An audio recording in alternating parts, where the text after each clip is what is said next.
అరవింద్ ప్రస్తుత రాజకీయాల్లో సహజంగా కనిపించే నేతలకు భిన్నమైన వ్యక్తిత్వం కలిగిన నాయకుడు.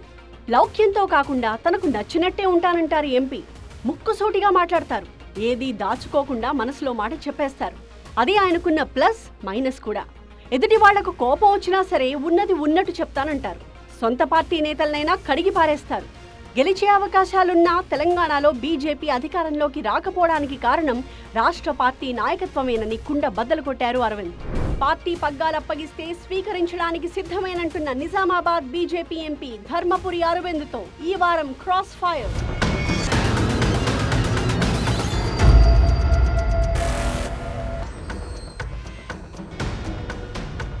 నిజామాబాద్ ఎంపీ బీజేపీ సీనియర్ నాయకులు ధర్మపురి అరవింద్ ఈరోజు మనతో ఉన్నారు. నమస్కారం అరవింద్ గారు. అరవింద్ గారు, మీరు మిమ్మల్ని కాంట్రవర్షియల్ పొలిటీషియన్ అంటే ఒప్పుకుంటారా? ఒప్పుకోనండి. పోనీ అగ్రెసివ్ పొలిటీషియన్ అంటే ఒప్పుకుంటారు? I'm aggressive person. మీరు అగ్రెసివ్ పర్సన్ వల్ల మీకు చాలామంది శత్రువులు అవుతున్నారు, మిత్రులు తక్కువగా కనిపిస్తూ ఉంటారు. అపోజిషన్ పార్టీస్లో ఉంటే మిత్రులు చాలామంది ఉంటారు అపోజిషన్ పార్టీస్లో. But end of the they are my opponents. నేను డొసైల్గా ఉండలేను. I have to be aggressive. మీ అగ్రెసివ్నెస్ ప్రత్యర్థుల మీద ఉంటే పర్లేదు, సొంత పార్టీలో కూడా అదే తరహాలో ఉంటుందేమో. కొందరు బోల్డ్నెస్ని అగ్రెషన్గా తప్పు అర్థం చేసుకుంటారు. కొందరు అథారిటేటివ్నెస్ని అగ్రెషన్గా కానీ ఆరోగెంట్గా తప్పు అర్థం చేసుకుంటారు. So it is up to them. నాకు దగ్గరగా వచ్చి మాట్లాడిన వాళ్ళు చాలామంది, వందల సంఖ్యలో నా పైన అభిప్రాయం మార్చుకున్న వాళ్ళు కూడా ఉన్నారు. So it is they mix arrogance to aggression or authoritativeness or boldness. So there is difference అండి. దగ్గరగా ఉన్న వాళ్ళకి మీరు మంచి వ్యక్తిగానే ఉంటారు, కానీ లక్షల మంది మీకు దూరంగానే ఉంటారు. వాళ్ళందరూ మిమ్మల్ని, మీలో ఉన్న అగ్రెషన్ చూసి మీరు నెగిటివ్ పర్సనాలిటీగా వాళ్ళు ఊహిస్తే? నా ఓటు శాతం పెరిగింది. నా ఏకైక పార్లమెంటు ఓటు శాతం సిగ్నిఫికెంట్గా పెరిగింది, 45 to 48. అసెంబ్లీ స్థాయిలో కూడా నేను ఎక్కడ డిపాజిట్ పోలేదు. నా ప్రాంతంలో 2018లో అన్ని డిపాజిట్లు పోయినాయి. 2023లో ఏ డిపాజిట్ పోలేదు. మాకు కాంగ్రెస్కి అండ్ బీఆర్ఎస్కి ఈక్వల్గా వచ్చినాయి ఓట్లు. ఇప్పుడు బీఆర్ఎస్ మేము ఎక్కడో వదిలేసాము. We're in fight with Congress. We're in strong second place any election తీసుకున్నా. ఈ ఓట్ పర్సెంటేజ్ పెరిగింది. నా పార్టీ నా వల్ల నా పార్టీకి ఉపయోగపడుతుంటే I will not bother about it. And నా ఫాలోయింగ్ లక్షలలో ఉంటుంది. నాకు 20 లక్షల పైన ఆర్గానిక్ ఫాలోయింగ్ ఉంది సోషల్ మీడియాలో, వివిధ ప్లాట్ఫామ్స్లో. It keeps increasing. నేను తప్పు చేయనంత వరకు, నేను రూపాయి కరప్షన్ చేయనంత వరకు నా యాటిట్యూడ్ మారాల్సిన అవసరమూ లేదు. నా యాటిట్యూడ్ని, నా నేచర్ని, it comes from my sporting background. I was an aggressive batsmen. So I look my friends in my other side also as my opponents.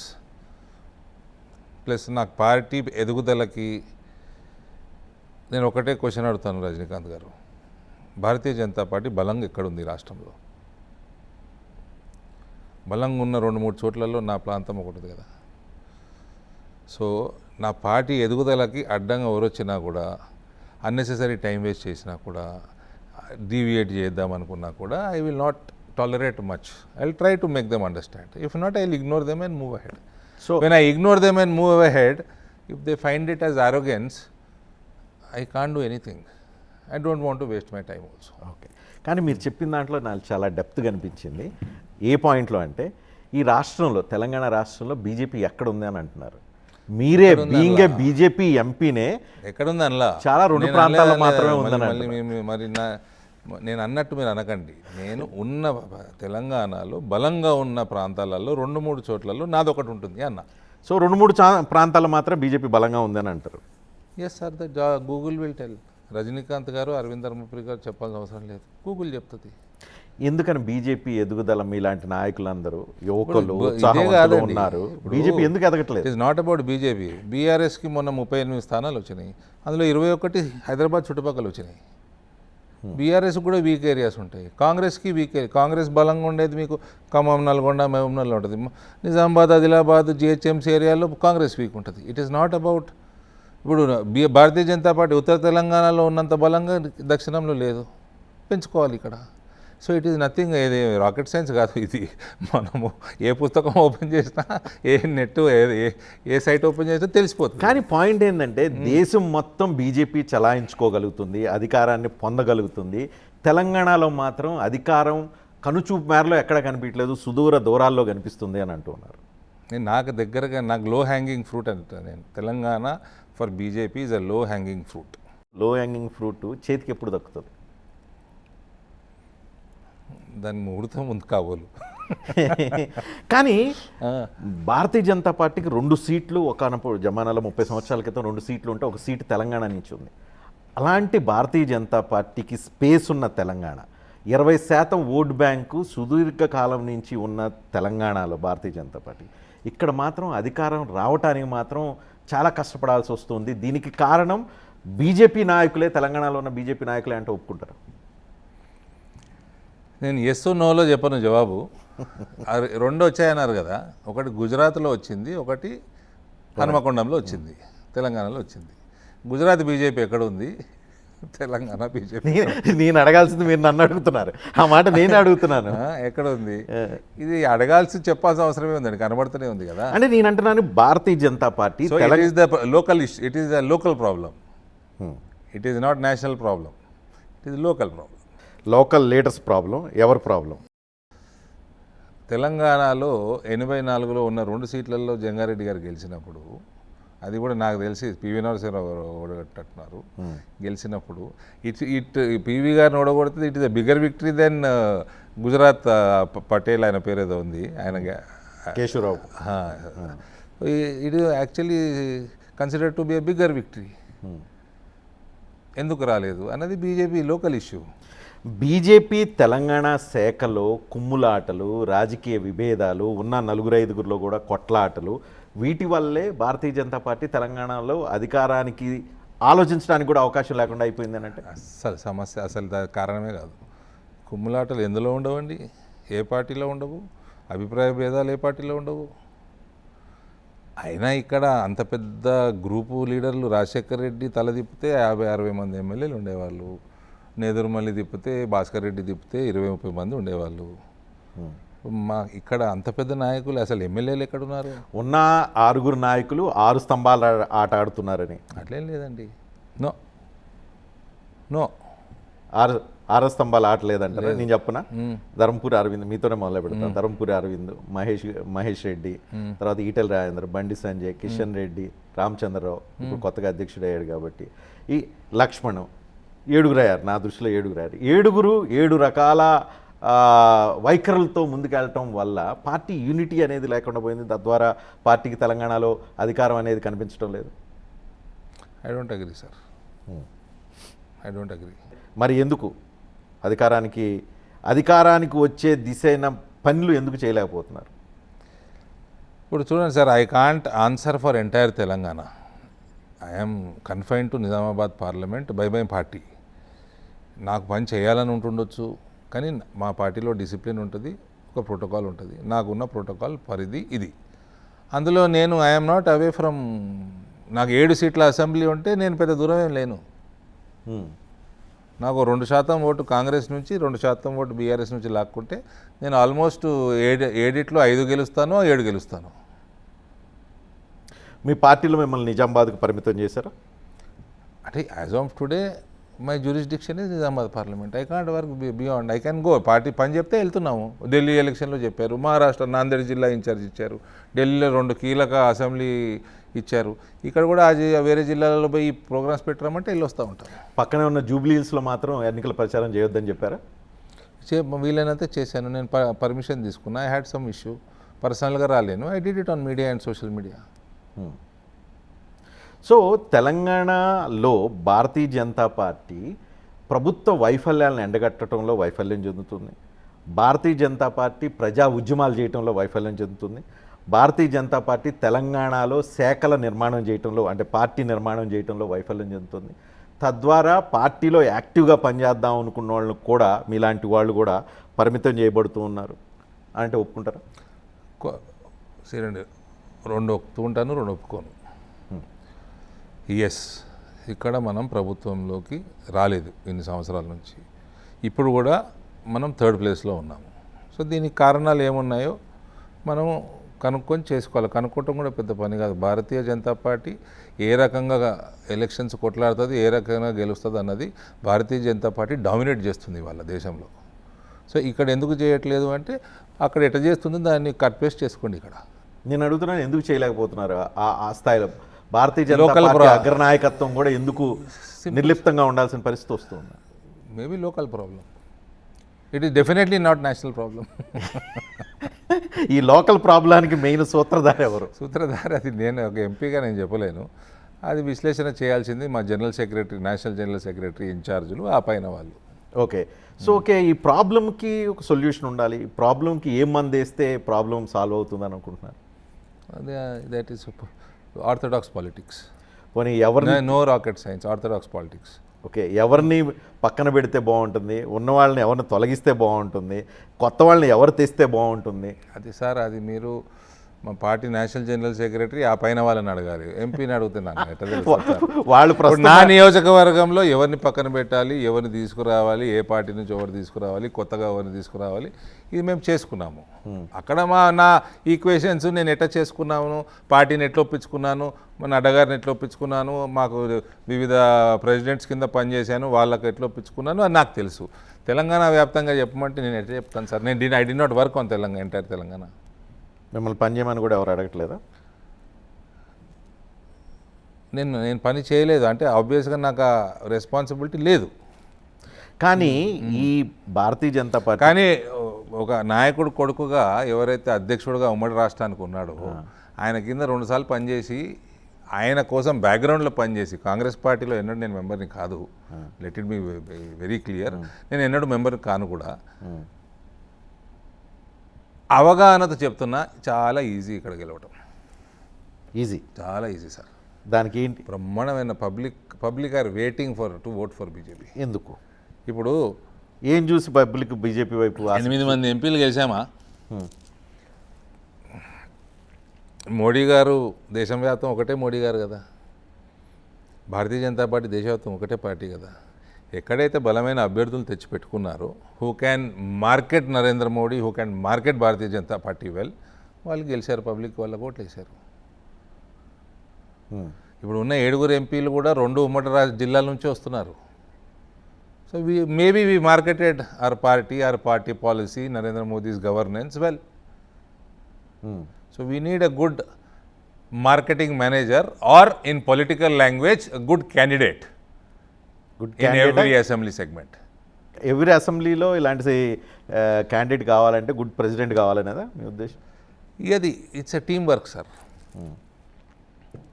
భారతీయ జనతా పార్టీకి ఉన్న ప్రెసిడెంట్ సరిపోడని చెప్పి మీరు అనుకుంటున్నారా? నేను అట్లే టీం వర్క్ అన్నాను. ఇప్పుడు టీం వర్క్ లేదా? రిజల్ట్ రావట్లేదు కదా సార్. సో టీం మార్చాల్సిన అవసరం ఉందా?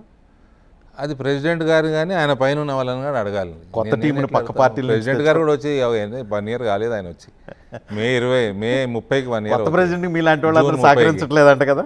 ఎవరికి? మీరందరూ సహకరించట్లేదంట. ఆయన డమ్మీ చేశారంట కదా, డమ్మీ డాడీగా ఆయన్ని ప్రొజెక్ట్ చేస్తున్నారంట కదా సార్. ఎందుకు అట్లా మేమేం చేయలేదు. రామచంద్రరావు గారు తెలిసి ఆయన ప్రెసిడెంట్ అయ్యాక 3 సార్లు వచ్చారు నిజామాబాద్కి. పొలిటికల్ మీటింగ్స్ కోసమే 3 సార్లు వచ్చారు ఆయన.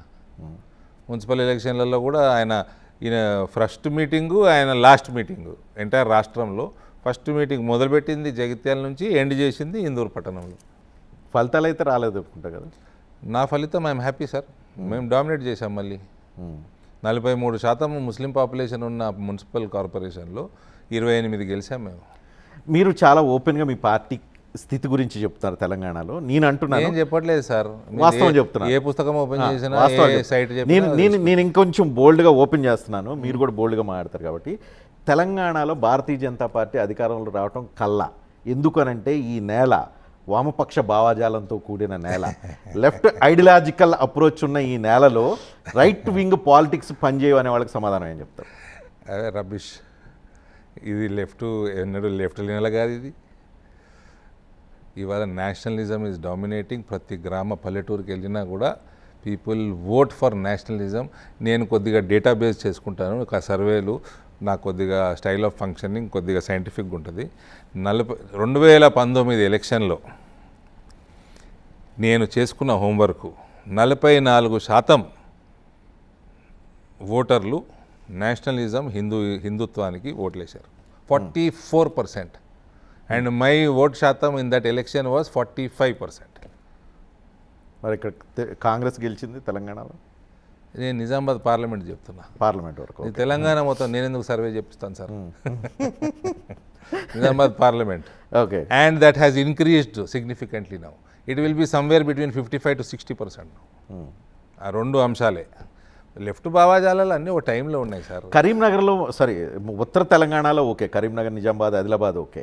మీరు ఖమ్మంలో ఎక్కడ ఉన్నారు? ఖమ్మంలో కనుచూపు మేరలో ఆలోచించవచ్చా భారతీయ జనతా పార్టీని? నల్గొండలో అసలు ఒక శాఖ ఉందా? భారతీయ జనతా పార్టీ కార్యకర్త నాయకుడు ఉన్నారా? ఎక్కడ ఎలా ఎక్స్పెక్ట్ చేస్తాం? సగం మహబూబ్ నగర్లో అసలు ఉన్నారా? హైదరాబాద్లో, వెస్ట్ హైదరాబాద్లో భారతీయ జనతా పార్టీ భూతద్దంలో పెట్టి ఎతకాలి. ఎలా మీరు మెదక్లో అసలు నాయకుడు అనేవాళ్ళు, చెప్పుకోదగ్గ నాయకుడు అనేవాళ్ళు లేరు. ఎలా సాధ్యమవుతుంది? భారతీయ జనతా పార్టీ చాలా దగ్గరకు ఉంది, అధికారంలోకి వచ్చేస్తుంది అని మీలాంటి లో హ్యాంగింగ్ ఫ్రూట్ అని చెప్పి ఎలా చెప్పగలుగుతారు మీరు? 10 నిమిషాలు అయింది మన ఇంటర్వ్యూ స్టార్ట్ చేసి రజనీకాంత్ గారిని ఒప్పించేశాను ఉత్తర తెలంగాణలో బీజేపీ బలంగా ఉందని. నేను ఒప్పుకుంటాను. నేనే ఉంది ఫ్యాక్ట్స్, మీరు చెప్పినట్టు ఫ్యాక్ట్స్ రిజల్ట్ చెప్తున్నాయి కదా. మేము గెలిచిన 7 ఎమ్మెల్యేలు ఎవరైతే ఉన్నారో రాజాసింగ్ గారిని మినహా అందరూ ఉత్తర తెలంగాణ నుంచి వచ్చారు. ఎస్, అవును. ఇందులో ఇందూరు పట్టణం తప్ప నాకు తెలిసి వేరేవన్నీ ఫస్ట్ టైం గెలిచాము. ఇందూరు పట్టణం కూడా ఇదివరకు ఒకసారి గెలిచాము. ఇది ఆల్ అక్కడి నుంచి ఫ్లో స్టార్ట్ అవుతుంది. మీరు లెఫ్ట్ భావాజాలం అన్నారు. మీకు నక్సలిజం కూడా పెరిగిందంతా ఆ ప్రాంతం నుంచి పెరుగుకుంటూ వచ్చింది. TRS first ZP chairman Nizamabad జిల్లా. టీఆర్ఎస్ కూడా పెరుగుకుంటూ రావడం అక్కడి నుంచి వచ్చింది. సో ఇదొక ఎగ్జాంపుల్, నిదర్శనం. వాటెవర్ భారతీయ జనతా పార్టీ ఈ రాష్ట్రాన్ని కైవసం చేసుకోవడంలో it is in the process. Political process అన్నది పొలిటికల్ పార్టీ చేసుకోవాలి. ప్రతి చోట అభ్యర్థిని చూసుకోవటం, ఇంపోర్ట్ చేసుకుంటారా, ఐడెంటిఫై చేసుకుంటారా, ప్లాంట్ చేస్తారా, ఇదంతా పొలిటికల్ ప్రాసెస్ అన్నది చేసుకోవాలండి. ఇక్కడ వలస వాళ్ళని ప్రోత్సహించడం కోసం గేట్లు ఓపెన్ చేయాలని చెప్పి చెప్పండి. మా పార్టీ సిద్ధాంతము, మా నాయకుడి యొక్క లక్షణాలు, ఆయన అడ్మినిస్ట్రేషన్ని మార్కెట్ చేసుకుంటాము. బయట పెద్ద ఎత్తున ప్రచారం. ఫిరాయింపులు బీజేపీ వాళ్ళు ఎక్కడ ఫిరాయింపులు చేశారు సార్? ఎక్కడ చేశారు చెప్పండి ఎగ్జాంపుల్. మీరు ఏ రాష్ట్రంలో లేదా? త్రిపురలో చేసిందేంటి, బెంగాల్లో చేసిందండి, పక్క రాష్ట్రాల గురించి ఆలోచిస్తే ఈ రాష్ట్రంలో చూస్తే ఇప్పుడున్న ఎంపీల్లో ఎంతమంది ఫిరాయింపు వచ్చిన వాళ్ళు ఉన్నారు? ఫిరాయింపులు కాదు సార్, వాళ్ళు ఆ పార్టీలో నుంచి ఈ పార్టీ జాయిన్ అయినారు. అదే ఫిరాయింపులు అంటే ఐ మీన్ ఆ లెక్క ప్రకారం ఏ పార్టీ వాడు ఆ పార్టీలో లేనేడు ఉమ్మడి రాష్ట్రంలో లేడు. ఎవరు లేరు, ఎవరు లేరు. కేసీఆర్ కూడా టీఆర్ఎస్ పార్టీ వాడు కాదు. చెప్పండి. సో నేనేమంటాను, మీరు ఓపెన్గా ఉన్నారు, ఇతర పార్టీల నుంచి వచ్చి మీ పార్టీలోకి రావాల్సిన అవసరాన్ని గుర్తిస్తున్నారు, రమ్మని పిలిపిస్తారా? రావాలి అని అనుకుంటే, ఒకవేళ రావాలి అనుకుంటే ఎందుకు రావాలి? వచ్చిన తర్వాత ఇక్కడ మనకి కంఫర్ట్ ఉంటుంది అని వాళ్ళు, ఆ నాయకులు ఆలోచించడానికి అవకాశం ఉందా? ఎందుకంటే వచ్చిన వాళ్ళు చాలామంది నిరాశ నిస్పృహలతో అల్లాడుతున్న తీరు బయట కనిపిస్తూ ఉంది. రేపు ఎవరైనా ధైర్యం చేసి మీ పార్టీలోకి వస్తే బతకనిస్తారా, ఉండనిస్తారా, రాజకీయం చేయనిస్తారా? సో అన్న ప్రశ్న మంచి ప్రశ్న. ఎందుకు రావాలి అన్నదానికి 1,00,000 జవాబులు ఉన్నాయి. There are multiple reasons. వచ్చాక వాళ్ళని కంఫర్ట్గా ఉంచడము, వాళ్ళని కరెక్ట్గా వాడటము, వాళ్ళకి ఎవరు దేంట్లో బలంగా ఉన్నారు, వాళ్ళని ప్రజలలోకి పార్టీని తీసుకెళ్ళడానికి ఏ రకంగా వాడుకోవాలన్నది that is again local leadership చూడాల్సిన విషయం. విఫలమైతే విఫలమై ఉండొచ్చు ఇప్పటి వరకు.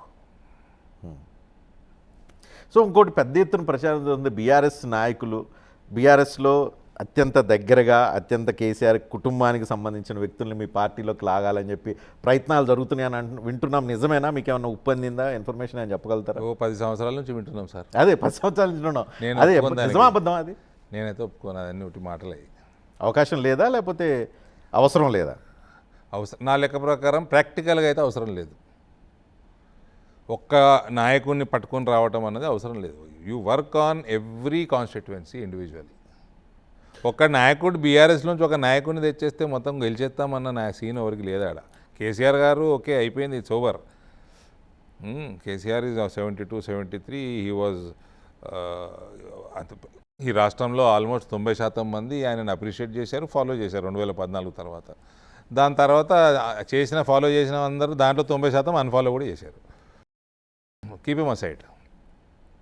అదర్వైజ్ ఒక నాయకుని తీసుకొచ్చేసుకుంటే ఏదో పెద్ద ఎలగబెడతాము అన్న అంత సీన్ అక్కడ వరకు లేదు ఇప్పుడు.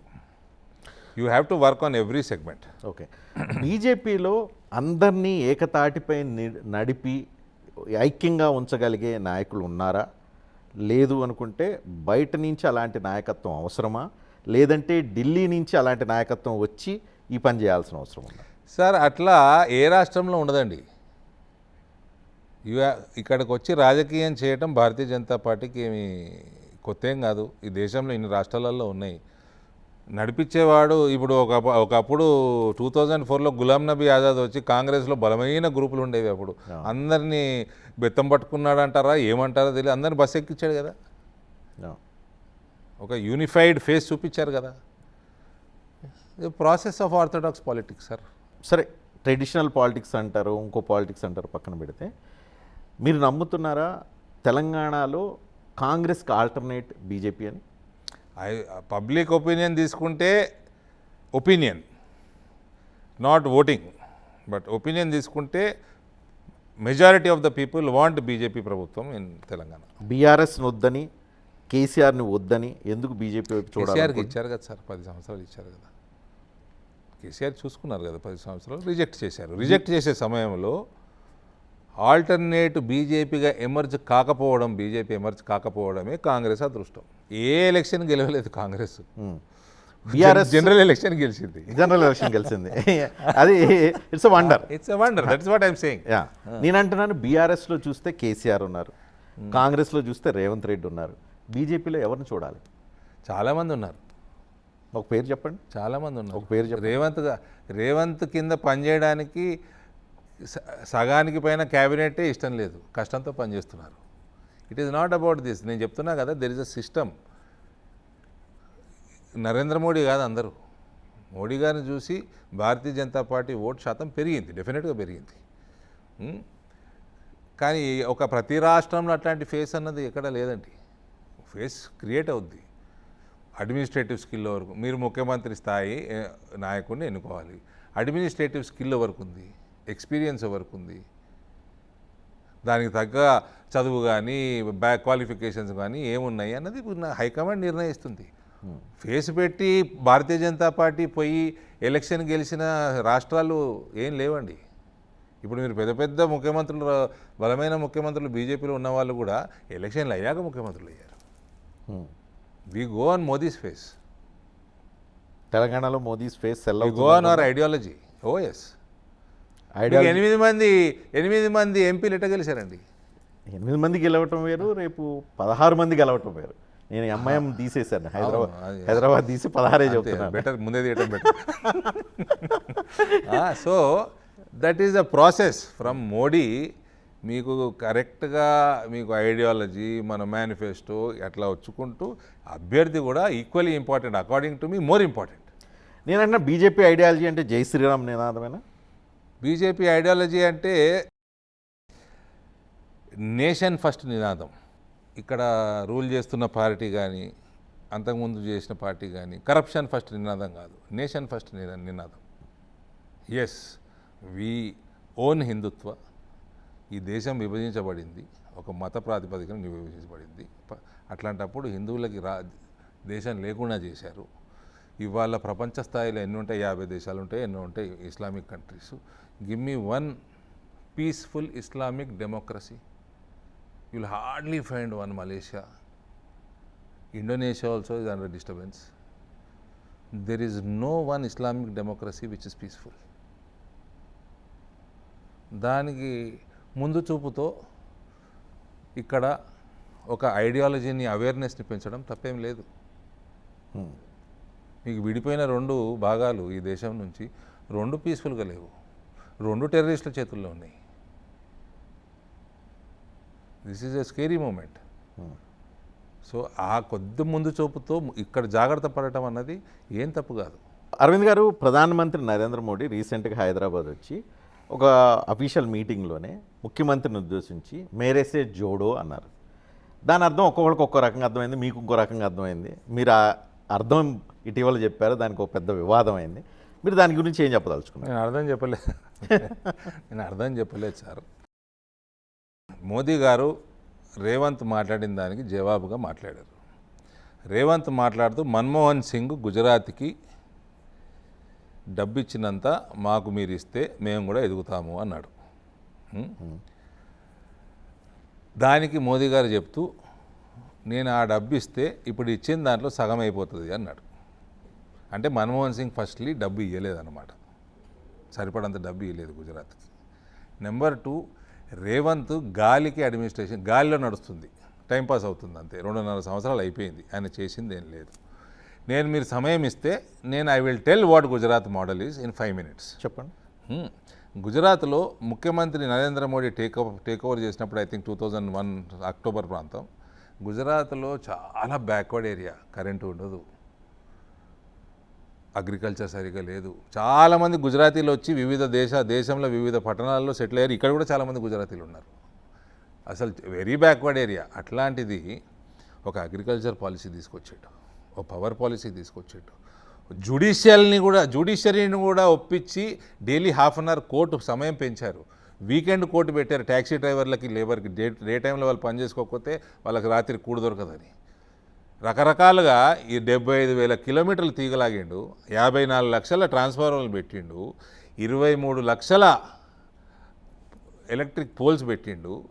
ఇవన్నీ పెట్టి 24 గంటల 3 phase పవర్ 18,000 గ్రామాలకు తీసుకొచ్చాడు.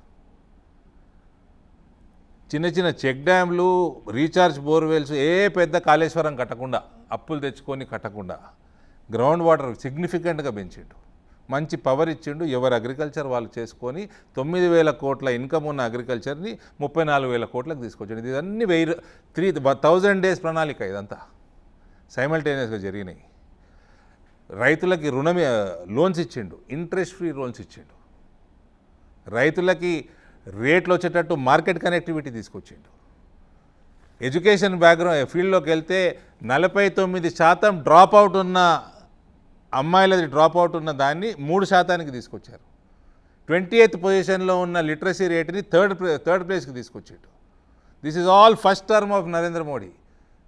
ఆయన సొంతంగా ఎన్రోల్మెంట్కి పోతుండే, అమ్మాయిల ఎన్రోల్మెంట్కి ఎవ్రీ జూన్లో.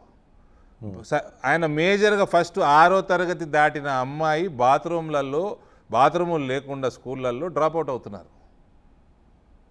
సో ఆయన ఇన్ఫ్రాస్ట్రక్చర్ పెంచిండు. అటు ఎడ్యుకేషన్కో పాలసీ, పవర్కో పాలసీ, అగ్రికల్చర్కో పాలసీ, దాని తర్వాత ఇవన్నీ చేసుకున్నాక ఇండస్ట్రియల్ పాలసీ, వైబ్రెంట్ గుజరాత్ తీసుకొచ్చాడు. ఇవాళ ముఖ్యమంత్రి నేను బుల్లెట్ ట్రైన్లు 3 తీసుకొచ్చినా అన్నాడు.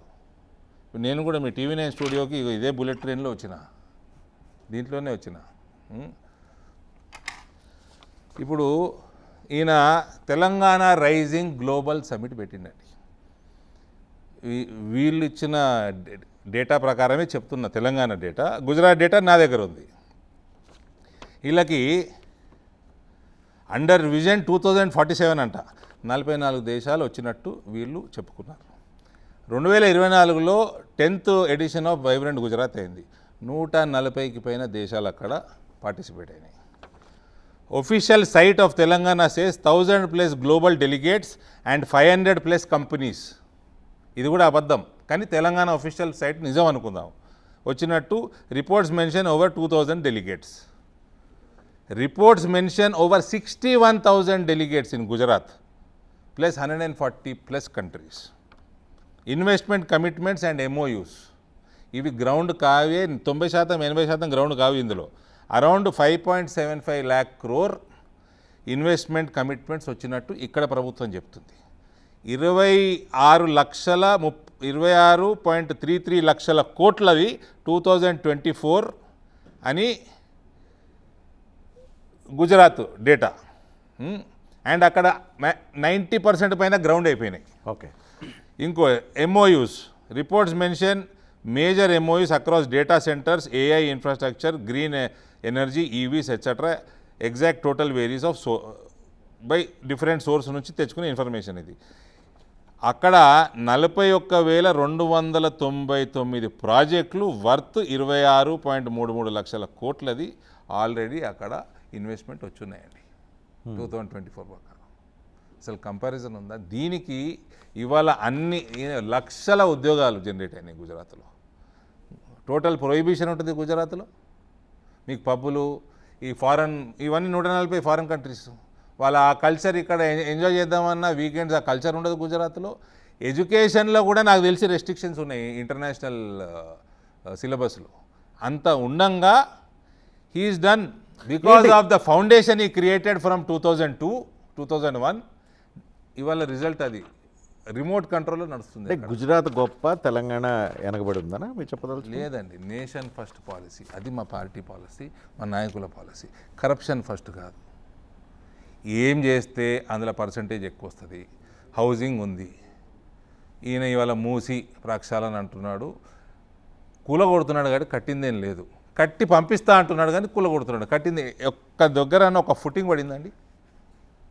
అక్కడ అహ్మదాబాద్లో ఇన్ని దేశాలు వస్తాయి నా రాష్ట్రానికి అని వచ్చినప్పుడు అహ్మదాబాద్లో ఒక టూరిజం డెస్టినేషన్ ఉండాలని వాళ్ళది నది సాబర్మతి నదిలో నీళ్లు తీసుకొచ్చి 2 సైడ్లు గేట్లు పెట్టి సిటీ మొత్తం ఒక రివర్ ఫ్రంట్ తయారు చేసి అక్కడ ఉన్న వాళ్ళందరినీ షిఫ్ట్ చేయడానికి ముందే వేల సంఖ్యలో అపార్ట్మెంట్లు కట్టి అహ్మదాబాద్లో తిరుగుతూ ఉంటే అపార్ట్మెంట్లు కనబడుతూ ఉంటాయి, రీహాబ్ అపార్ట్మెంట్. దేశ సంపదనంతా గుజరాత్కి తరలిస్తుంటే మీలాంటి నేషన్ ఫస్ట్ అని చెప్పి భారతీయ జనతా పార్టీ తెలంగాణ నాయకులు గుజరాత్ను పొగిడి తెలంగాణని చిన్నగా చూపిస్తూ ఉంటాం తప్పు కదా?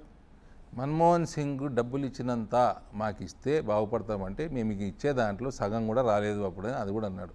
దేశం నుంచి కాదండి, it is sheer commitment towards the growth of the people there.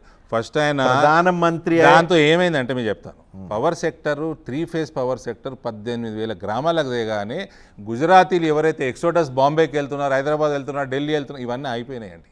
Professional state back అడ్వకేట్లు కానీ, డాక్టర్లు కానీ, ఇంజనీర్లు కానీ, ఇతర ప్రొఫెషనల్ కానీ వాళ్ళందరూ గుజరాత్లో ఉండిపోయారు. దెన్ మీకు ఫారెన్ ఫండింగ్ తీసుకొచ్చాడు. అక్కడ ఇండస్ట్రియల్ పార్కులకు వెళ్తే అద్దం లాంటి రోడ్లు, వాటర్ సప్లై ప్లాట్లోకి వస్తుంది, కరెంటు మంచి క్వాలిటీ కరెంటు ప్లాట్లోకి వస్తుంది. ఇక్కడ పవర్ కట్ వస్తుంది సార్, ఇక్కడ పవర్ కట్ వస్తుంది. కాంగ్రెస్ రాగానే పవర్ కట్ వచ్చేస్తుంది. ఫస్ట్ కాంగ్రెస్ గవర్నమెంట్లో ఉన్నదని చిన్న పోరాడికి కూడా తెలుస్తుంది రాజకీయం తెలియనోడు. మీ 8 మంది ఎంపీలు ఇది క్వాలిటీ గుజరాత్కి వెళ్తున్న దాంట్లో ఒక 10% తెలంగాణకి తీసుకొస్తే తెలంగాణ ఎక్కడో ఉండేది కదా సార్. ఇది తీసుకురావడానికి అక్కడ ఢిల్లీ రోడ్ల మీద పడి ఉండదు, తీసుకురావడానికి ఒక పాలసీ ఉంటుంది, ఒక పద్ధతి ఉంటుంది. దాని ప్రకారం మీరు క్రియేట్ తెలంగాణ నుంచి 2019 తర్వాత వెళ్ళిన ప్రతి రూపాయిలో 87 పైసలు వాపసు వచ్చినాయి. నేను అడిగిన ప్రశ్న దానికి జవాబు వచ్చింది నాకు మినిస్ట్రీ నుంచి. నేను పార్లమెంట్లో అడిగిన 2-3 మంత్స్ బ్యాకే అడిగాను. మీరు గతంలో ఉన్న బీఆర్ఎస్ ప్రభుత్వం, ఇప్పుడున్న రేవంత్ రెడ్డి ప్రభుత్వం ఇద్దరూ చెప్తూ ఉన్నారు కట్టిన జిఎస్టీలో మనకి రావాల్సిన వాటా కూడా రావట్లేదు అని. అదే 87 పైసలు విత్ ఒఫీషియల్గా రావాలా, అందరికి తెలియాలని అడిగాను. మా మినిస్ట్రీ జవాబు ఇచ్చింది, ఎట్టెట్లా వచ్చింది కూడా జవాబు ఇచ్చింది. అప్పుడు మీడియాలో కూడా పెట్టాను, మళ్ళీ మీకు పంపిమంటే పంపిస్తా. చెక్ డ్యాములు కడితే, రీఛార్జులు ఎంకరేజ్ చేస్తే, పబ్లిసిటీ చేస్తే డబ్బులు వస్తాయా సార్? రావు కదా. 20% కమిషన్. ప్రతి గ్రామంలో ఇల్లు కడితే ఎక్కడ పరిస్థితిని బట్టి అక్కడ టెండర్లు ఫ్లోట్ చేసి ఎక్కడ కాంట్రాక్టర్లను అక్కడ ఇచ్చేస్తే ఒక కన్సాలిడేటెడ్గా ఒకటే కాంట్రాక్టర్ ఇచ్చినంత ఈజీగా రావు కదా డబ్బులు. ఆడ సర్పంచ్ అడుక్కుంటాడు, వాడు ఎంపీటీసీ అడుక్కుంటాడు, జెడ్పీటీసీ అడుక్కుంటాడు, ఎమ్మెల్యే అడుక్కుంటాడు, వాళ్ళందరూ ఎక్కడ అడుక్కోవాలా? మాకు రావాలా? అంత ఈజీగా రావు కదా సార్. గ్రౌండ్ వాటర్ పెరుగుతేంది, పెరగకుంటేంది, నా బ్యాంక్ బ్యాలెన్స్ పెరుగుతలేదు కదండి. ఎక్కడుంది సార్? 2014 తెలంగాణ వచ్చినాక ఓ పవర్ పాలసీ ఉందా? ఓ అగ్రికల్చర్ పాలసీ ఉందా? మొత్తం రాష్ట్రమంతా వడ్లకి సరిపోయింది. ఓ ఎడ్యుకేషన్ పాలసీ ఉందా? ఈయన అడ్మినిస్ట్రేషన్ ఏ తెలియదు ఈ ముఖ్యమంత్రికి. ఈయన వైఎస్ఆర్ 2 అని పేరు పెట్టుకుంటూ సిగ్గుండాలి. ఆరోగ్యశ్రీ ఎక్కడుండే ఇప్పుడు ఎక్కడుంది? నువ్వు ఆరోగ్యశ్రీ పెట్టావు, నువ్వు ఆయుష్మాన్ భారత్ ఇంప్లిమెంటేషన్ లేదు. నీ ఫీ రీఎంబర్స్మెంట్లు ఎక్కడ ఉన్నాయండి? పిల్లలు చదువుకోవద్దా? గరీబోడు చదువుకోవద్దా? నువ్వు ఇవన్నీ చేసుకుంటే నీ ఎన్ఆర్ఐ వలసలు ఆగిపోవా అండి? ఎన్ఆర్ఐ వలసలు ఆగిపోతే నీకు అగ్రికల్చర్ లేబర్ వాడు పొలంలో వాడు పని చేసుకుంటాడు కదండి. Cost of production of crop will reduce. నీ మార్కెట్ కనెక్టివిటీకి ఏం చేసినావండి? పెద్ద పసుపు బోర్డు తేని రోజులు ఇదే రేవంత్ రెడ్డి 2. ఇవాళ పసుపు బోర్డు వచ్చింది, పసుపుకు రేట్లు వస్తున్నాయి, farmers are happy. I want them to be more happy, that is different. Himachal ప్రదేశ్లో ఎంఎస్పి ఉంది పసుపుకి, 15,000 రూపాయలు క్వింటాల్కి ఉంది హిమాచల్ ప్రదేశ్లో, లోకల్ ప్రభుత్వం పెట్టింది. పసుపుకి నేషనల్ ఎంఎస్పి పెట్టలేము. సో కాబట్టి నీకు ఏ పాలసీ లేదు, నీకు అడ్మినిస్ట్రేషన్ మీద ధ్యాస లేదు, ఏ ఇంపార్టెంట్ సబ్జెక్ట్ మీద ధ్యాస లేదు. ఈయన కూడా పాలసీ ఉంది, ఈయనకు కూడా రీసెర్చ్ ఉంటుంది, ఈయనకు కూడా టీము. ఇప్పుడు ఈయన నేను 3 బుల్లెట్ ట్రైన్లు తెచ్చిన అన్నాడు. 2020-2021లో 7 బుల్లెట్ ట్రైన్స్ ఏదైతే కారిడోర్స్ ఉన్నాయో అప్పుడే డిసైడ్ అయినాయి. ఈయన అప్పుడు తెచ్చిండా? ఈయన ముఖ్యమంత్రి ఎప్పుడేండు? నోటికి వచ్చింది వాగటం. ఈయనకి సబ్జెక్ట్ లేక కాదు. మీరు అలాంటప్పుడు బీయింగ్ అపోజిషన్ ఈ 2.5 సంవత్సరాలు భారతీయ జనతా పార్టీ ఫెయిల్ అయిందని అనుకోవచ్చు కదా. ఇలాంటి సమస్యలందరినీ ప్రజల ముందుకు తీసుకురావటం, ప్రజల దగ్గర ప్రభుత్వాన్ని ఎండగట్టడం, ప్రజా ఉద్యమాలు చేయడంలో బీజేపీ ఫెయిల్ అయిందని అనుకోవచ్చు. 100% నేను ఒప్పుకుంటాను సార్. మేము ప్రభుత్వంలో లేము, మేము ఎలక్షన్లు గెలవలేదంటే మేము ఫెయిల్ అయినట్టే లెక్క. నేను ఇప్పుడు వెస్ట్ బెంగాల్ ఆల్సో అపోజిషన్ కూడా మీరు ఫెయిల్ అయ్యారు అనుకోవాలి. మరి అపోజిషన్లో పాస్ అయితే గవర్నమెంట్లో ఉంటాం కదా. సరే, ఇంకా దానికి 2-3 సంవత్సరాలు ఉంది, 2-3 సంవత్సరాలు ఉంది కదా. ఇప్పుడు రైట్ నౌ మీరు అంటున్నారు పర్సంటేజ్ గవర్నమెంట్ నడుస్తుంది అంటున్నారు, వసూళ్ల గవర్నమెంట్ నడుస్తుందని అంటున్నారు. మరి వీటన్నిటిని ఎక్స్పోజ్ చేసి ప్రజల ముందు ఎండగట్టాల్సిన మీరు సైలెంట్గా అందరూ సైలెంట్గా ఇంట్లో కూర్చున్నారు. ఇప్పుడు నేనైతే అదే పని చేస్తున్నాను మీ ముందర కూర్చొని. ప్రజల్లో మనం ఏం భోజనం చేస్తలేము. నేను ఎండగట్టడానికే నేను మీ ముందర ఉన్నా. ఎస్, మేము ప్రభుత్వంలోకి వస్తలేము అంటే మాదే తప్పు. నేనే చెప్పాను ఇప్పుడు ఇదే ఇంటర్వ్యూలో, ప్రజలు మమ్మల్ని కోరుకుంటున్నారు, మా పని మేము చక్కగా చేస్తారేమన్నట్టే లెక్క. సో ఇంకా కాంగ్రెస్ని ప్రశ్నించాల్సిన అవసరం లేదు, ప్రజలు మిమ్మల్ని కోరుకున్నప్పుడు ప్రశ్నించాలా, మా పని మేము చేసుకోవాలా, 2 సైమల్టేనియస్గా నడవాలా. మేరేసే జూడో కేవలం రేవంత్ రెడ్డికేనా ఇంకా వేరే వాళ్ళకి కూడా ఏమన్నా వర్తిస్తుందా? సార్, మోదీ గారు ఎట్లా అన్నారో నాకు తెలియదని చెప్పిన, నేను చాలా చిన్న కార్యకర్తనని చెప్పిన. మనం అర్థం చేసుకుందాం రకరకాల అర్థం చేసుకునే దాంట్లో సువేందు అధికారి అనుకోవచ్చు, ఏక్నాథ్ షిండే అనుకోవచ్చు, లేదా ఇవాళ నరేంద్ర మోడీ ఆఫర్ ఇస్తే ఈ ప్రపంచంలో కాదనేవాడు ఒకడు లేడు. నీకు కూడా ఇచ్చినారా బాబో ఛాన్సు, తర్వాత నువ్వే పశ్చాత్తాపడతావు అన్న ఇంప్రెషన్ క్రియేట్ చేయొచ్చు. నేను దాని గురించి నేను మాట్లాడితే ఓ చిర్రెత్తుతుంది. ఎక్కడుందండి కాంగ్రెస్ పార్టీ? ఏడ కాంగ్రెస్ పార్టీ చూసిన రోజులే. ఇది ఎక్కడ కాంగ్రెస్ అండి? చిచోరా కాంగ్రెస్ ఇది. సగం క్యాబినెట్లో కొందరు మినహా క్వాలిటీ కాంగ్రెస్ ఎక్కడా లేదు సార్. వెరీ ఫ్యూ లీడర్స్ క్యాబినెట్లో ఉన్నారు సిగ్నిఫికెంట్గా, బయట అక్కడక్కడ ఉన్నారు అంతే.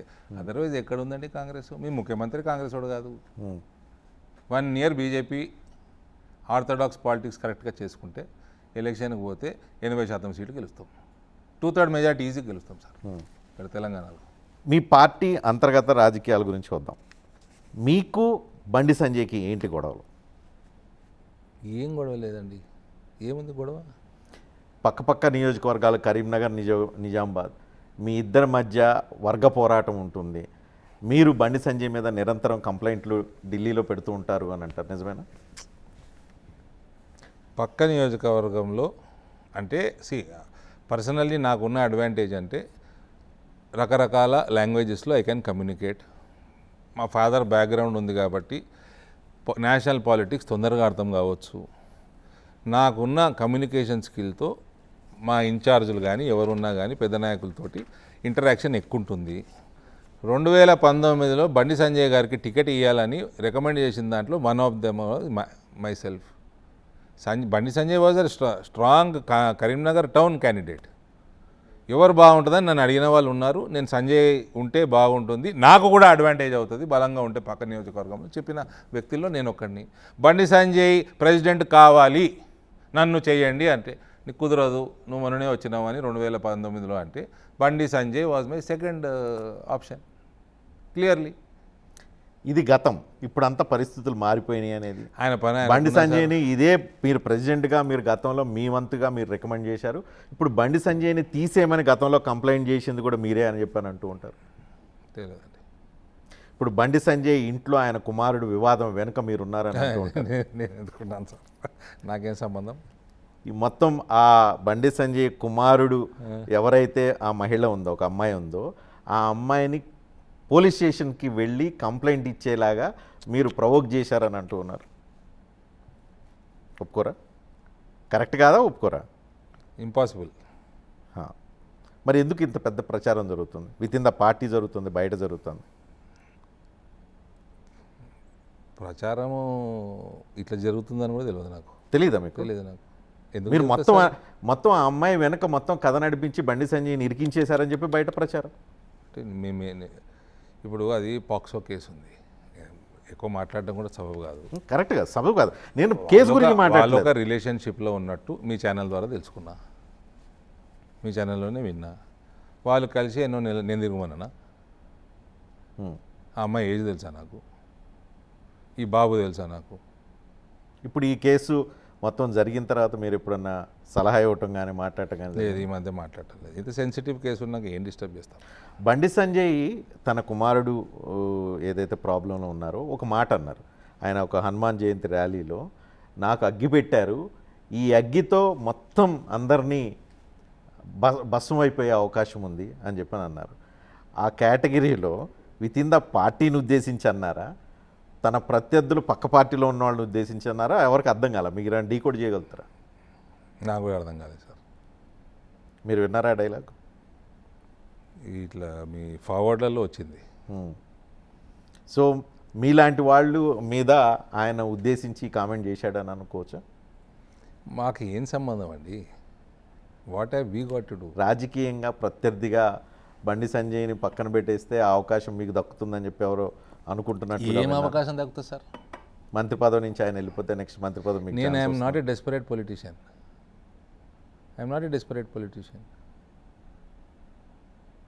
నాకు పదవి వస్తే ఆనందం, రాకుంటే ఇంకా ఆనందం. నాకు ఉన్న పదవి I'm happy, I'm enjoying my life. I'm not a desperate politician.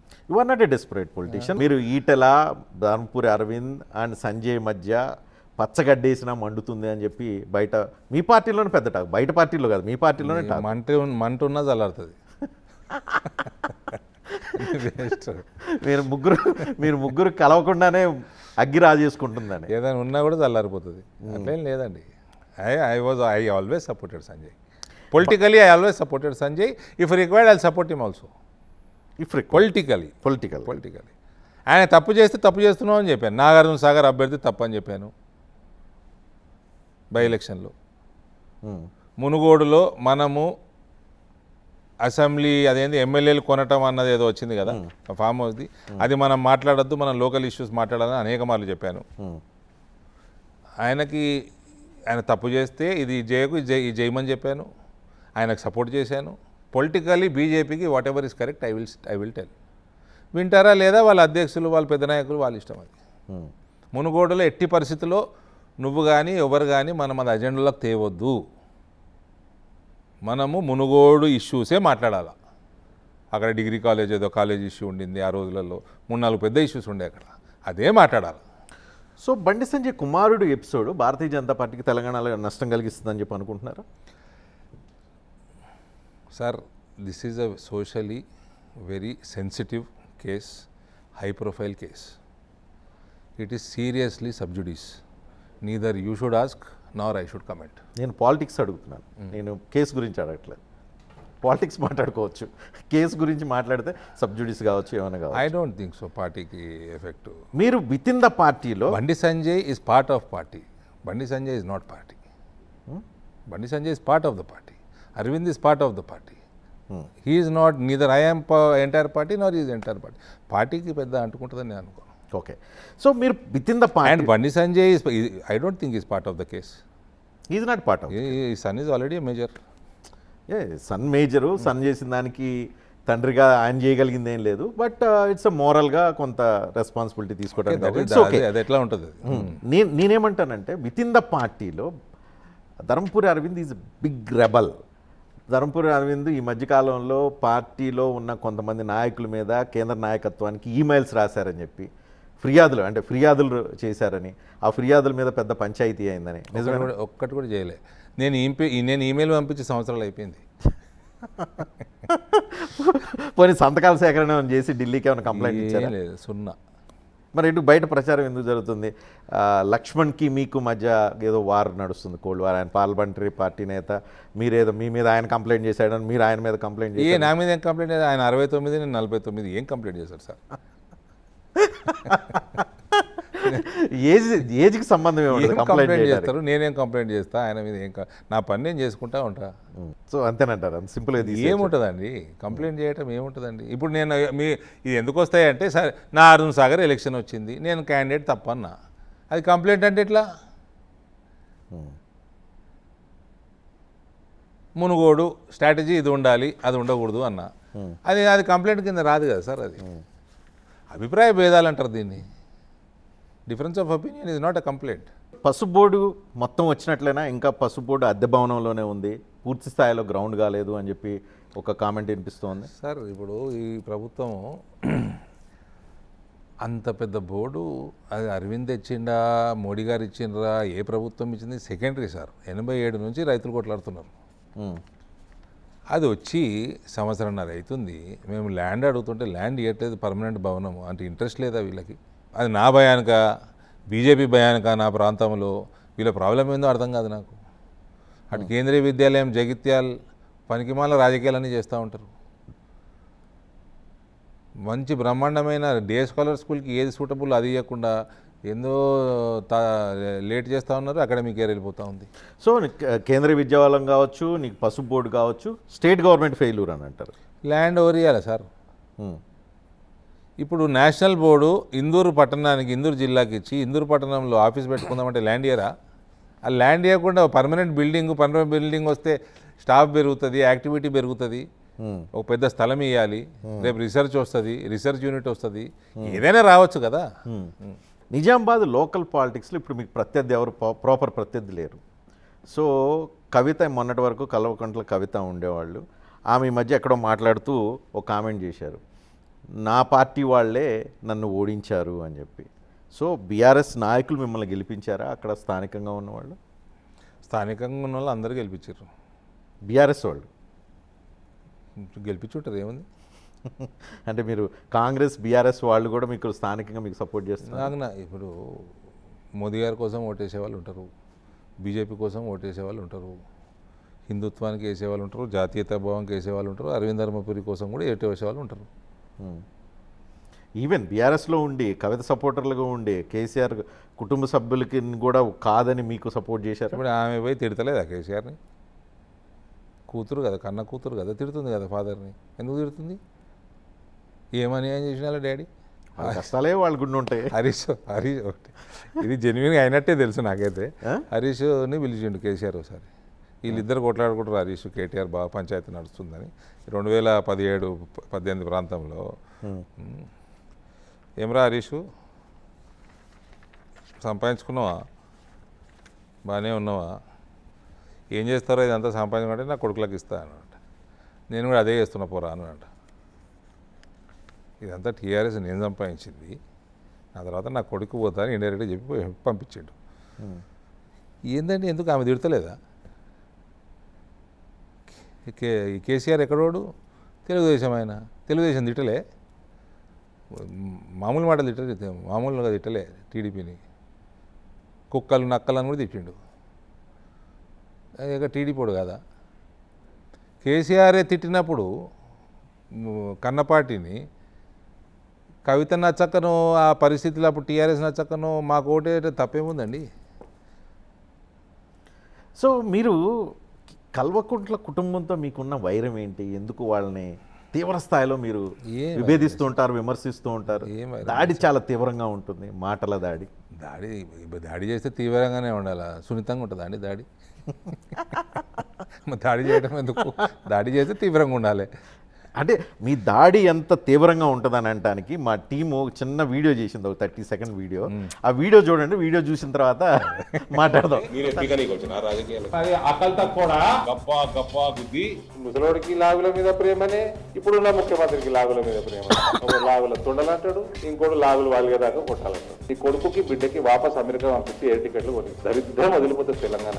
ఇప్పుడు వారు పిట్టల దొర కార్యక్రమం చూసారు, పిట్టల దొరసాని కార్యక్రమం చూస్తారు. గదముకోడు ఆ బార్డర్ ముక్కు బార్డర్ దాటిందండి, చైనా బార్డర్. నేనంటే బూతులు మాట్లాడాను, ఆర్టిఫిషియల్ ఇంటెలిజెన్స్ పెట్టుకొని మొత్తం స్క్రీనింగ్ చేయడానికి బూతులు మాట్లాడినాను.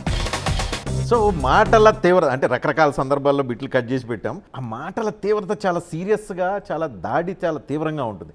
ఇంత తీవ్ర స్థాయిలో దాడి చేయాల్సిన అవసరం ఏముంది? అలా దింపాలా, దింపినాము. మళ్ళీ వాళ్ళు ఎదగొద్దు, మేము ఎదగాల, వాళ్ళు ఎదగదల ఆపాలా, అది మా పని. దాడి చేస్తాము, దాడి చేసినప్పుడు తీవ్రంగానే ఉండాలి. అందులో భాషల్లో ఏం తప్పేం లేదే. ఇంకా కేసీఆర్ అయితే ఇక నేను చెప్పలేని భాష మాట్లాడాను. కిషన్ రెడ్డిని ఒకరోజు ఇచ్చిండు. అత్త భాష మేము బూతులే మాట్లాడలేదు. అంటే రాజకీయాల్లో ఉంటే మాట పొదుపు ఉండాలి, సహనం ఉండాలి, ఈ రెండు మీకు చాలా తక్కువగా ఉన్నట్టు కనిపిస్తుంది. మాట పొదుపేదండి. మాట దాడి చేసేటప్పుడు పొదుపుతో దాడి చేస్తారండి, అవుట్రైట్గా దాడి చేస్తారు. సహనం మాకు మస్తుంది, మా నాన్నని నేర్పిండు పాలిటిక్స్లో సహనం. I'm not a desperate politician అన్న, దట్ ఇట్ సెల్ఫ్ షోస్. కానీ టుడే ఐ థింక్ ఇప్పుడు నేను కాంగ్రెస్ని దాడి చేసిన దాంట్లో సగం కూడా టీఆర్ఎస్ని చేయను ఇప్పుడు. కానీ కొద్ది గొప్ప చేయక తప్పదు కదా. మా జిల్లాలో ఈ జిల్లాలో ఒక ఎమ్మెల్యే ఉన్నాడు, అవతల జిల్లాలో ఇద్దరుంటే ఒకడు కాంగ్రెస్కి దుంకిండు, అది వేరే విషయము. ఉంది టీఆర్ఎస్ అక్కడక్కడ ఉంది, ఇంకా దాడి చేయక తప్పదు కదా. అంటే మీ మాట అదుపు ఉండదు, మీరు మాట్లాడే ఏ అదుపు తప్పు ఏం మాట్లాడినా చెప్పండి. అన్పార్లమెంటరీ ఏముందండి. అంటే చాలా మంది మీ గురించి మాట్లాడితే అమ్మో, చాలా అరవింద్తో మంది పెట్టుకుంటే ఎందుకు, అమ్మో, చాలా మంది ఎక్కడో ఇన్వర్ట్ ఎన్ని పక్కన పెట్టండి, మీరు చూపించారు కదా. అమ్మ అరవింద్తో పెట్టుకోవడం చాలా తలగా నొప్పి. అది వేరు. నేనే అంట కాంగ్రెస్లో రేణుకా చౌదరి గారు ఉన్నారు, ఆమెతో ఎందుకు పంచాయతీ అంట. ఈ అరవింద్ కూడా పంచాయతీ ఎందుకు అంట. They are fierce. It's good, it's one of the leadership qualities. ఇందులో ఉన్నాయి, తప్పేముందండి. నేను హైదరాబాద్ వచ్చి జర్నలిజం రిపోర్టర్గా చేసేటప్పుడు మీ ఫాదర్తో చాలా ఇంట్రాక్షన్ ఉంది, పీసీసీ ప్రెసిడెంట్. మీ ఫాదర్ చాలా సైలెంట్ లీడరు, చాలా స్ట్రాటజిక్గా రాజకీయం చేస్తారు. మీరు చూస్తేనే చాలా అగ్రెసివ్, వైలెంట్ నేచర్తో కనిపిస్తున్నారు. మీరు డిఎస్ని చూసే సమయానికి ఆయన Violence అయిపోయిందా? తగ్గించుకున్నాడు. ఆయన బాగా అగ్రెసివ్ ఉండే ఆయన కూడా. అంటే I won't compare him to me. ప్రజలు ఆయనకు ఒక సౌమ్యుడుగానే ఆయన అందరిని గుర్తిస్తారు. ఆయన లాస్ట్ ఫేజ్ ఆఫ్ హిస్ కెరియర్లో 2003 పీసీసీ ప్రెసిడెంట్ అయినాక ఎక్కువ గమనించారు. నేను 2003 తర్వాతనే గమనించారు. 80s, 90s ఆయన కూడా బాగానే అగ్రెసివ్ ఉండే. క్యాబినెట్లో పంచాయతీ పెట్టుకొని బయటకు వచ్చేసిన రోజులు కూడా ఉండే. ఆయన భాస్కర్ రెడ్డితో పెద్ద పంచాయతీలు పెట్టుకొని బయటకు వచ్చేసిన రోజులు ఉండే. ఆ భాస్కర్ రెడ్డి చీఫ్ సెక్రటరీని ఇంటికి పరిగెత్తించి మళ్ళీ ఆయన దగ్గరికి వచ్చి ఇంట్లో వచ్చి మళ్ళీ మస్క కొట్టిన రోజులు కూడా ఉండే. ఆయన వారసత్వం మీకు వచ్చిందంటారు? Sir nature sir. I will not say D Srinivas గారి దగ్గరికి వెళ్ళి వచ్చింది. నేను my major part of my nature comes from my sporting background. ఏ స్పోర్ట్స్ ఆడేవాళ్ళు? ప్రొఫెషనల్ క్రికెటర్ నేను. క్రికెట్ రంజీ ట్రోఫీ దాకా ఆడాను. రంజీ ట్రోఫీ దాకా ఆడాను. రంజీ ట్రోఫీ దాకా. బ్యాట్స్మెన్నా బౌలరా? Opening batsmen. Opening batsmen. రాజకీయాల్లో కూడా సేమ్ అంతే నడుస్తున్నాయి. అది so opponent is an opponent. Opponent సున్నితంగా వేసి స్లోగా వేసి అవుట్ చేయడం ఉండదు కదా. అయితే వికెట్ ఎగరాలా లేకపోతే మూతి పగలాలా, అట్లనే ఉంటుంది బౌలర్ యాటిట్యూడు. సో మీరు ఈ మధ్య చేసిన ఒక కామెంట్ తీసాం, దీని గురించి నాకు రియాక్షన్ కావాలి. ఒక కామెంట్ వినిపిస్తాను, ఆ తర్వాత మీరు రియాక్ట్ అవ్వాలి. ఓకే. కార్యకర్త మా వాళ్ళు సీనియర్లని వాళ్ళు ఉన్న కాడికి పోలీసు వాళ్ళని పిలిపించుకొని కావాలని అరెస్ట్ అయినారు. భారతీయ జనతా పార్టీలో సిన్సియర్గా పనిచేయండి, లేకపోతే ఇంట్లో కూర్చోండి.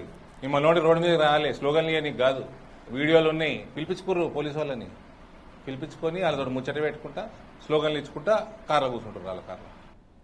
ఇది ప్రత్యర్థి బీఆర్ఎస్. దీని కంటిన్యూషన్ పోలీసు వాళ్ళు డోర్ తీస్తారు వీళ్ళకి. అది కూడా అన్నా అంటే మీ పార్టీ వాళ్ళని ఇది ఉద్దేశించాను. జగిత్యాల నా పార్టీ వాళ్ళు ఉద్దేశించే.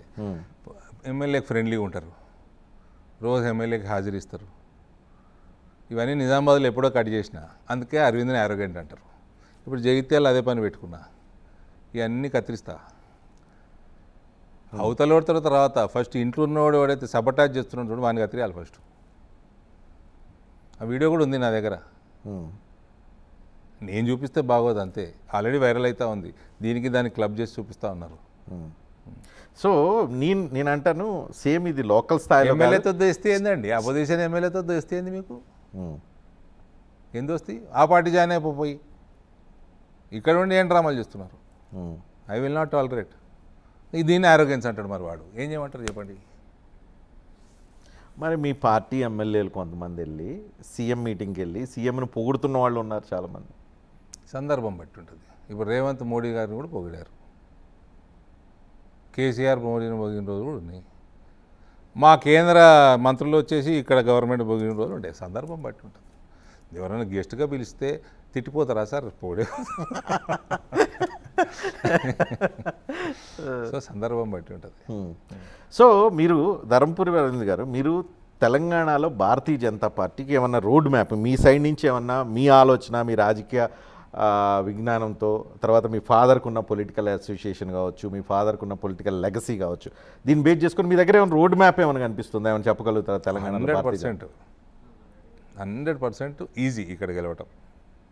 ఎలా all that my little bit of experience and what I know of my leadership, this is a very easy state to win handsomely, minimum 2/3 majority. Dharmapuri అరవింద్ని భారతీయ జనతా పార్టీ రాష్ట్ర అధ్యక్షుడిగా చేస్తే ఈజీ అయిపోతుందా? ఈజీ అయిపోతుంది అనుకుంటే వాళ్ళు చేస్తారు, మనకెందుకు సార్ తలకాయ. మీరు అడిగారంట, అడిగితే మీకు నేనే ఇవ్వలేదు. చెప్పాను కదా అడిగానని. రెండో పేరు చెప్పంటే సంజయ్ పేరు చెప్పాను. సో మిమ్మల్ని అధ్యక్షుడిగా చేయకపోవడానికి వాళ్ళకి ఏం కారణం కనిపించింది? ఏముండదు, I no one to question them. Still you are in the రేసా? ఇప్పుడున్న అవకాశం వస్తే అడుగుతాం మళ్ళీ. మీకు అవకాశం దక్కలేదని నిరుత్సాహంతో ఇప్పుడు రామచంద్రరావుకి సహకరించట్లేదా? మళ్ళీ ఇప్పుడు ఆయన అయినాక 3 సార్లు వచ్చిండు నా దగ్గరికి. ఆయనకు మంచి రిజల్ట్ తీసుకొని వచ్చి ఇచ్చిన. ఆయన వచ్చారు, మీరు వెళ్ళలేదుగా. నేను పిలుస్తూనే వచ్చిండు కదా ఆయన.